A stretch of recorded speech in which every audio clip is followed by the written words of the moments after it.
ഇന്നത്തെ വേദഭാഗം അപ്പോസ്തലനായ വിശുദ്ധ പൗലോസ് കൊരിന്ത്യർക്കെഴുതിയ 2-ാം ലേഖനം 7-ാം അധ്യായം.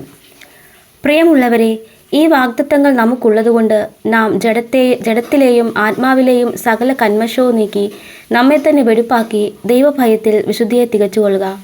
നിങ്ങളുടെ ഉള്ളിൽ ഞങ്ങൾക്ക് ഇടം തരുവിൻ. ഞങ്ങൾ ആരോടും അന്യായം ചെയ്തിട്ടില്ല, ആരെയും കെടുത്തിയിട്ടില്ല, ആരോടും ഒന്നും വഞ്ചിച്ചെടുത്തിട്ടുമില്ല. കുറ്റം വിധിക്കുവാനല്ല ഞാനിത് പറയുന്നത്. ഒരുമിച്ച് മരിപ്പാനും ഒരുമിച്ച് ജീവിപ്പാനും നിങ്ങൾ ഞങ്ങളുടെ ഹൃദയങ്ങളിൽ ഇരിക്കുന്നുവെന്ന് ഞാൻ മുമ്പ് തന്നെ പറഞ്ഞിട്ടുണ്ടല്ലോ. നിങ്ങളോട് എനിക്കുള്ള പ്രാഗൽഭ്യം വലിയത്, നിങ്ങളെക്കുറിച്ചുള്ള എൻ്റെ പ്രശംസ വലിയത്. ഞാൻ ആശ്വാസം കൊണ്ട് നിറഞ്ഞിരിക്കുന്നു. ഞങ്ങളുടെ സകല കഷ്ടതയിലും സന്തോഷം എനിക്ക് കവിഞ്ഞിരിക്കുന്നു.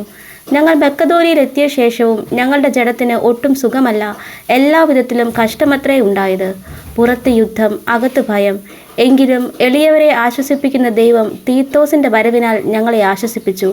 അവൻ്റെ വരവിനാൽ മാത്രമല്ല, അവന് നിങ്ങളെക്കൊണ്ട് ലഭിച്ച ആശ്വാസത്താലും കൂടെ. നിങ്ങളുടെ വാഞ്ചയും നിങ്ങളുടെ വിലാപവും എനിക്കായുള്ള നിങ്ങളുടെ എരിവും ഞങ്ങളോട് അറിയിച്ചതിനാൽ തന്നെ. അതുകൊണ്ട് ഞാൻ അധികമായി സന്തോഷിച്ചു. ഞാൻ ലേഖനത്താൽ നിങ്ങളെ ദുഃഖിപ്പിച്ചു എന്ന് വരികിലും ഞാൻ അനുതപിക്കുന്നില്ല. ആ ലേഖനം നിങ്ങളെ കുറേ നേരത്തേക്കെങ്കിലും ദുഃഖിപ്പിച്ചു എന്ന് കാണുന്നത് കൊണ്ട് മുമ്പേ അനുതപിച്ചുവെങ്കിലും ഇപ്പോൾ ഞാൻ സന്തോഷിക്കുന്നു. നിങ്ങൾ ദുഃഖിച്ചതിനാലല്ല, മാനസാന്തരത്തിനായി ദുഃഖിച്ചതിനാൽ അത്രേ. നിങ്ങൾക്ക് ഞങ്ങളാൽ ഒന്നിലും ഛേദം വരാതെ വണ്ണം ദൈവഹിതപ്രകാരമല്ലോ നിങ്ങൾ ദുഃഖിച്ചത്. ദൈവഹിതപ്രകാരമുള്ള ദുഃഖം അനുതാപം വരാത്ത മാനസാന്തരത്തെ രക്ഷയ്ക്കായി ഉളവാക്കുന്നു.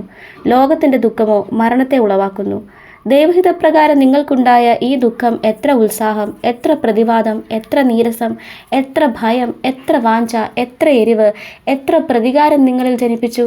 ഈ കാര്യത്തിൽ നിങ്ങൾ നിർമ്മലന്മാരെന്ന് എല്ലാവിധത്തിലും കാണിച്ചിരിക്കുന്നു. ഞാൻ നിങ്ങൾക്ക് എഴുതിയത് അന്യായം ചെയ്തവൻ നിമിത്തമല്ല, അന്യായം അനുഭവിച്ചവൻ നിമിത്തവുമല്ല.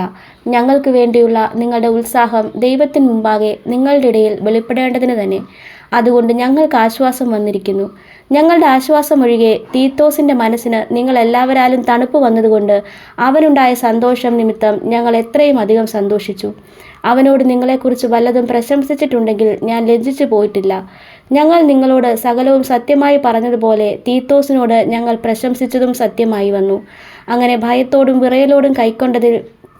അവനെ ഭയത്തോടും വിറയലോടും കൈക്കൊണ്ടതിൽ നിങ്ങൾ എല്ലാവരും കാണിച്ച അനുസരണം അവൻ ഓർക്കുമ്പോൾ നിങ്ങളോട് അവൻ്റെ അനുരാഗം അത്യന്തം വർദ്ധിക്കുന്നു. നിങ്ങളെ സംബന്ധിച്ച് എല്ലാ കാര്യത്തിലും ധൈര്യപ്പെടുവാൻ ഇടയുള്ളതിനാൽ ഞാൻ സന്തോഷിക്കുന്നു. ഈ വചനങ്ങളാൽ ദൈവം നമ്മെ ഏവരെയും അനുഗ്രഹിക്കുമാറാകട്ടെ.